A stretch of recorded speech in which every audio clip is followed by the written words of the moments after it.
Welcome everyone to Junosuede Just Commentary. So we're gonna react to the American Revolution Oversimplified Part 1. Okay, America. I wanna learn about this one. Of course, I did learn about World War One, World War Two, and it's amazing. And all the exposure to these videos have allowed me to appreciate more and more what I've got and what we've got. The freedom. This is something that is so rare back then.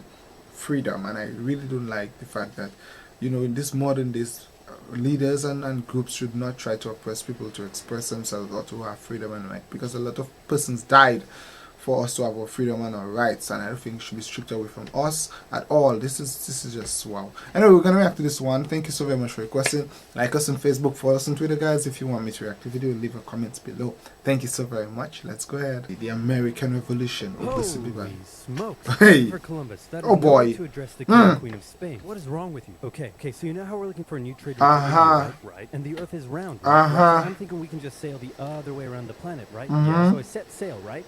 And I reach India, right? Wrong. I did not reach India. I wonder. I did not. Where did you reach? No, all right. Get to the point. Get to the point, bro. Did you know there's a whole nother freaking continent out there? Okay, and do you think I should care about this? Why? Oh, I'm sorry. Did I forget to mention there's gold everywhere? Huh? Gold? Oh boy. Oh my gosh. Columbus landed in Central America in October 1492. Oh, that's our area. That's a. And by that I mean he went on a huge theft and murder spree. He stole gold, jewelry, people, and a hammock. And then he returned to show off all of his riches, including a few previously undiscovered items such as tobacco, the pineapple, turkeys, and a hammock. Now, that's from the Caribbean. That's where I'm looking. Columbus didn't discover America. The Vikings did. And you'd be partially right. In the 11th century, Leif Erikson was the first European to land in America. But hey, great, of course. Yes, we're talking about Columbus. Time of his life. Hammock. Suddenly, the race was on to explore and conquer the New World. After a couple centuries of warring with the natives and each other, the European powers had claimed quite a lot of land, including this area, which both the English and the French claimed as theirs. One day, the French said, "I'm going to build some forts along here," and the English were like, "Could you not?" And the French said, "Sorry, but no, I could not." And they went ahead and built their forts, which pissed off the English. So they sent an up-and-coming British lieutenant colonel by the name of George Washington with a combined force of British troops and Native Americans. After a short battle, the French commander said, all right, we surrender. Okay, boys, pack it up. They're surrendering. Oh, sorry. Was I not meant to split his head open with the tomahawk? Don't worry. It's not like this will start a 7-year-long major global conflict. Oh, boy. What happened next was a 7-year-long major global conflict. Which again? Won. At the peace negotiations, Spain gave up Florida, while France gave up all of its territories in North America. I didn't know that. The came at a cost.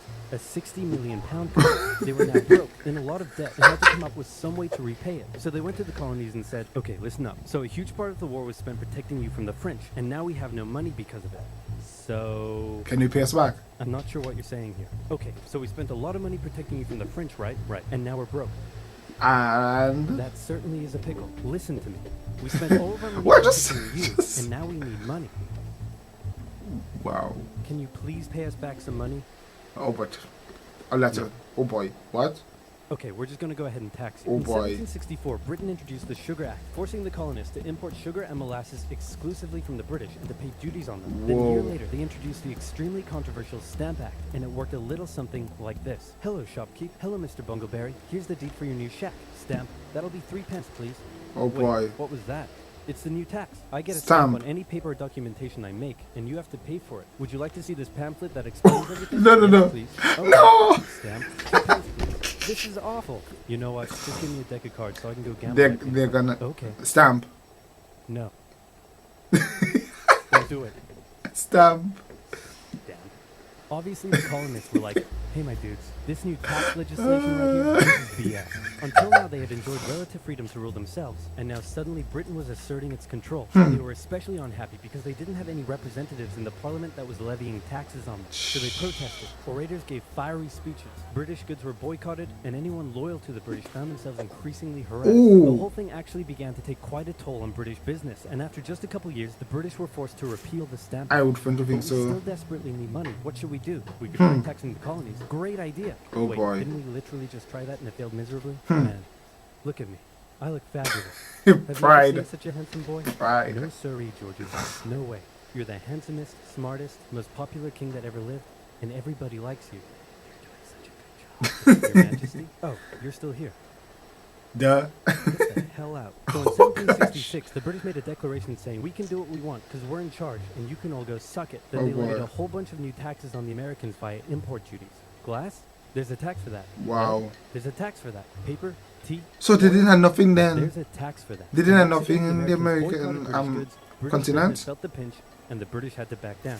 All right, this is ridiculous. They're my colonies, and I have to be able to assert my control. Repeal all the new taxes except for the one on tea. Also send 1,000 troops to Boston to take control. Oh, and make the colonists pay for them. Oh and as boy. British troops arrived, the tension in Boston was palpable. You could cut it with a knife, and it was all about to come to a head. On March 5th, a band of local patriots began heckling a British guard at the customs house. More and more Americans joined in the heckling. Oh, while more don't British tell me they're troops gonna. turned up in support Oh. of their comrade. Snowballs were thrown at the British. The snowballs turned to rocks, Oh. the rocks to oyster shells. The soldiers, outnumbered, panicked. One thing leads to another. Oh, and gosh. You can see where this is going.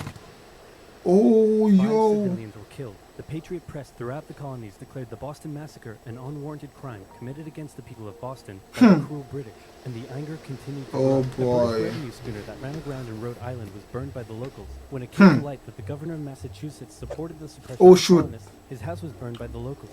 And next, the colonists would set their sights on the remaining tax on tea. On December 16th, Oh my gosh. 1773, a band of patriots known as the Sons of Liberty disguised themselves as Native Americans, marched down to Boston Harbor, boarded a British merchant ship loaded with tea, and in front of thousands of spectators, threw nearly 10,000 pounds worth of tea overboard. Oh my British gosh. were disgusted, and they Not the plunged tea. Massachusetts with a vengeance. They dissolved its General Assembly, revoked their charter, and sent 3,000 more troops to occupy the city, Whoa. meaning Boston and Massachusetts were now essentially under the direct rule of Great Really? and oh boy, were the people pissed. The other colonies saw what was happening and worried they might be next. So they called a brain trust to decide what to do. Brain 56 trust. delegates from 12 colonies gathered and met in Philadelphia at the First Continental Congress, and the roll call read like a who's who of America's finest thinkers. I'm talking lawyers extraordinary, Wow. Johnny A. and Johnny J., experienced military commander George Wow. Washington, businessman and future alcoholic beverage Samuel Adams, fiery orator Patty H. Wow. Married a rich That man, is big Jake names, Jefferson. yo. And while they weren't present at the first Congress, soon names like James Madison, Benjamin Franklin, Thomas Jefferson, and much later Alexander Hamilton would Yeah, all these are be names I found heard in of the before. Congress. The question now, though, was what to do about the British. After much bitter debate and disagreement, they eventually agreed on an amazing solution. They would Wow, simply that's ask it? the British to stop. Can you stop? No, it didn't work. Okay, so all the That's local what it's militias for. to start arming and be ready at a minute's notice. And across the colonies, these Minutemen stood ready for the beginning of the American Revolutionary War. Whoa. Having your colonies in open rebellion is one thing. Huh. Once they start arming themselves, that's when it really hits the fan.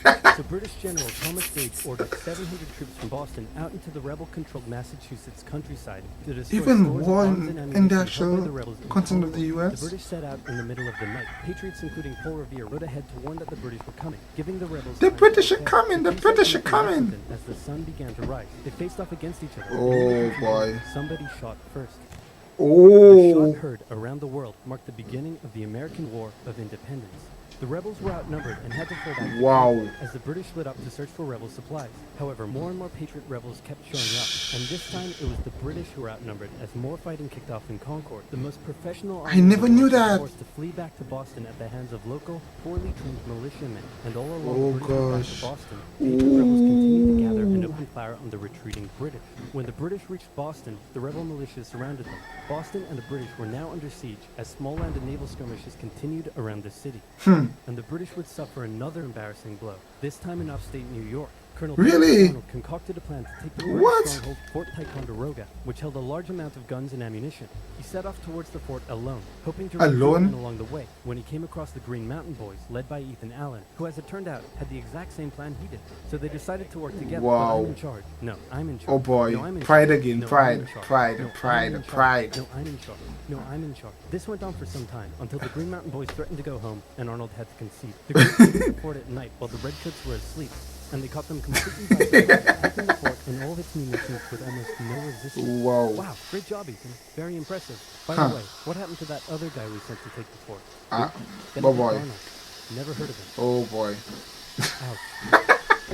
Man. What the fuck? Nobody knew what was going on. The colonies were in open rebellion, and for now, they even seemed to be winning. So King George fired General Gage, replaced him with General William Howe, and Wow. ordered the rebellion to be put down immediately. Okay, the British are definitely going to retaliate for all of this, so we should probably put together a proper army. Yeah. First, we need to pick a commander-in-chief. Oh, and boy. I think we can all agree that that job should go to the Me? man, the myth, the legend, George Washington. Oh, I thought he was gonna say Friends, me. I am humbled and honored that you would consider me for such an important role. I did not expect for this. All right, you've been showing up in a military uniform every day for the last 10 months. We all know you wanted this, so cut the crap, George. dude.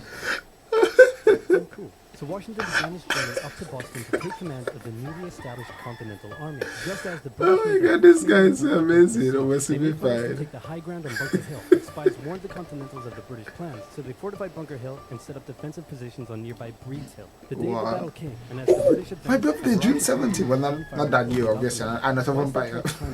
But June 17th is my actual date. 3 hours until the Continentals finally ran out of ammunition and had to retreat, allowing the British to take the hill. While technically a British victory, they suffered nearly 1,000 casualties to the Continentals' 400. The colonists showed the British that this wasn't just a rebellion, it was war, and they were ready for it.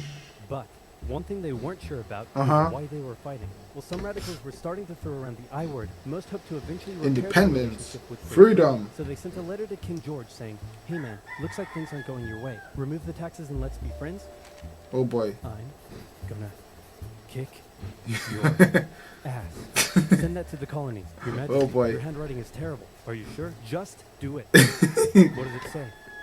He's gonna lick my... Oh my god. Gross. So for the remainder of the year, small engagements continued to occur around the colony. The British burned down the Lincoln kicks so close. in Norfolk, Virginia, as revenge for earlier anti-British incidents. These actions played right into the hands of patriot propaganda. Overseas, the British were seen as brutes, and the French and Spanish would soon begin sending supplies to the rebel cause. During this time, there was also minor fighting going on between patriot and loyalist militias in the southern colonies. Benedict Arnold was still on a mission to win some personal glory for himself, so he headed up an attempt to invade Canada in a two-pronged attack. The Continentals managed to capture some British forts and the city of Montreal, but a harsh snowstorm with some smallpox on the side saw them defeated and pushed back to Quebec City, and they were forced to retreat all the way to Fort Ticonderoga. Speaking of which, remember all those guns and ammunition? Well, this guy's got a plan for what to do with them. He uses oxen to drag 120,000 pounds of artillery for 2 months through the harsh winter, 300 miles all the way to Washington and his Continental Army surrounding Boston. Boom.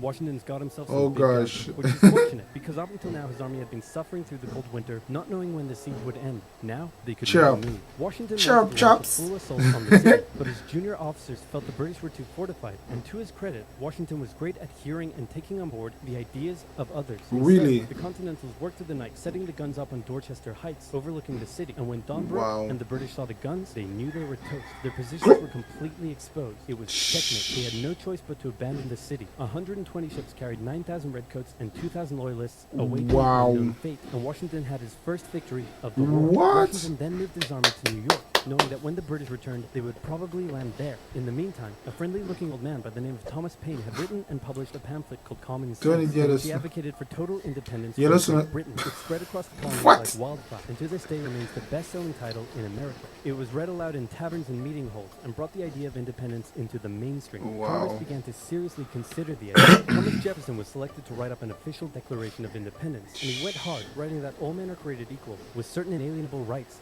including life, liberty, and the pursuit of happiness. Of course, Jefferson had over 100 slaves, but we don't have to talk about it. On the 2nd of July, Congress voted unanimously in favor of independence, and John Adams declared that the 2nd of July would go down as the most remembered day in American history. Then a couple days later, independence actually came into effect. The United States of America was born. There was no turning back now. The Americans tore down a statue of King George in New York and melted him down into 42,000 musket balls. To the British, it was treason, and if the king had his way, Washington and all of Congress would be hung. Speaking of the British, guess who's back?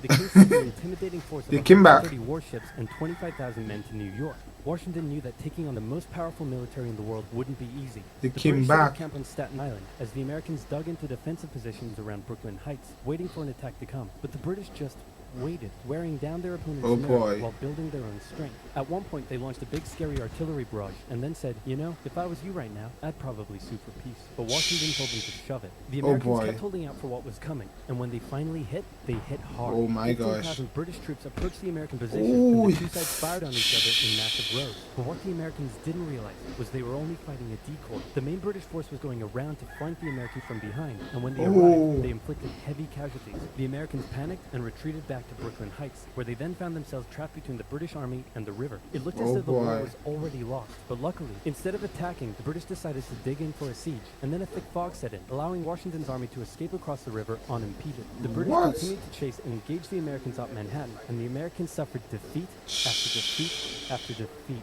It was a disaster. Washington's leadership was called into question, as thousands of American POWs were left to rot as traitors. Washington's army fled through New Jersey all the way down to Pennsylvania. That is a lot. So badly beaten, That is a lot of history in this world. Another day. Part 2, yeah, I'm going to watch part 2, of course. It's a Sunday morning, it's a good time to watch all of this video which were requested about the World War, of course. Thank you so very much, guys, for requesting it. I'm going to react to part 2 now. Of course, it was very interesting learning all of these things. I never knew that there was a war between Britain and the Americans to conquer, you know, these territories in America. I never knew that. And it's interesting learning how the July 4th independence came about. I tell you, our new generation have a lot to appreciate, and I think we should not take these things for granted. A lot of lives were lost so that we could have independence and freedom. Okay, so we really should appreciate these things and actually celebrate these holidays and these independence events, because our forefathers, generation before us, hundreds maybe, but like generations before us really fought and fight and died for us to have this freedom we've got right now. Thank you guys for requesting. Like us on Facebook, follow us on Twitter, guys. If you want me to react to a video, leave a comment below. Thank you so very much. Bye, guys.